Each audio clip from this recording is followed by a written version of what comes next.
We're about to check in with one of my favorite guests. He's always entertaining. In case you've never heard of him, you've probably heard his voice. Blind Joe is the voice behind Horns Up, played during Bison football games. And today he is here with an exciting announcement that he says only Jesus could do. Blind Joe, welcome back to North Dakota today.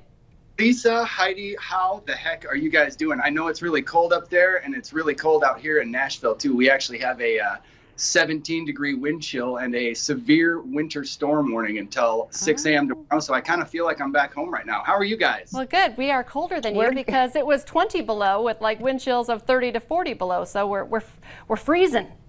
Oh, no, thank you, man. You know, even though it is like 20 degrees here, I'm still kind of glad that I'm here and not there, you know what I mean? I'd take 20 degrees.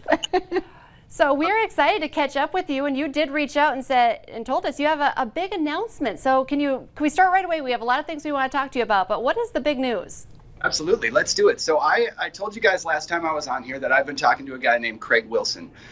Well, what happened to me, and I'll try to make this as concise and short as possible, but long story short, I was fired, I found out officially a couple days ago, from Tootsie's Orchid Lounge for working another bar called Nudies. That they were kind enough to give me some shifts so I could pay my bills. And they didn't tell me anything. So for 2 months, I was kind of strung along and trying to keep my hustle up. And I told you guys about Craig Wilson. So I started sending him some songs. And last Monday, I wrote a song called Don't Go to Nashville, put it up on YouTube. It got like 1,200 views in a day.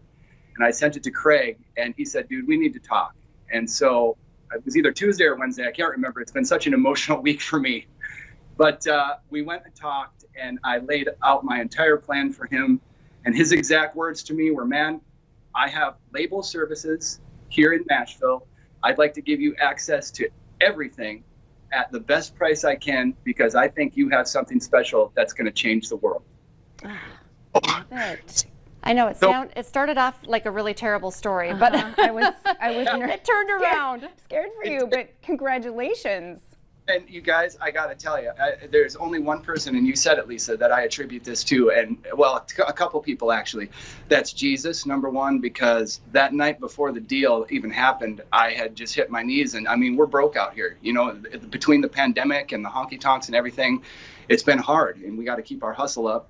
And I just told him, I said, listen, you got to give me a big sign, because I'm not a small sign guy. So if this is where I'm supposed to be and what I'm supposed to do, you got to tell me. And the next day, bam, I got a deal that, I mean, I want to try to let you know how unprecedented this is. You know, everybody here in Nashville, artist, has a record deal. Garth Brooks, Luke Bryan, Chris Stapleton, all of them are with record companies. And what I've been given is the power to have complete creative control, do anything I want with the best musicians and the best producer here in Nashville. And it's just, it's unbelievable, man. 20 years of blood, sweat, and tears I've put into this country music. And I mean, we've been shot at, we've been robbed, you name it, man. We have done it all, me and my wife, Leanne. And here we are, ladies and gentlemen. We're at the bottom of the mountain, but with your help, we can make it to the top. And I want to do it just like I do my alcohol-free sobriety, one day at a time, $1 at a time.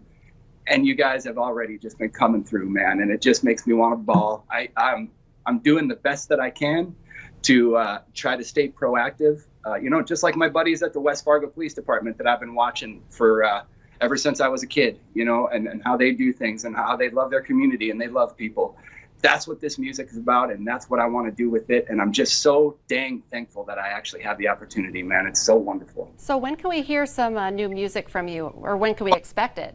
You want to hear some right now? I'm going into the studio this week, and we're going to cut the first song. And the first song is going to be called Light of Her Love. It's a story. It's my story, basically. It's my truth, my heart, my soul, my passion. It's everything that has led me to this, between the Lord and my wife and the music. And it's really a great song. I'm very, You know what? I'm going to make people wait. We're going to take a quick break. And then how about that for a tease? We're going to hear from Blind Joe and his new song right after this break.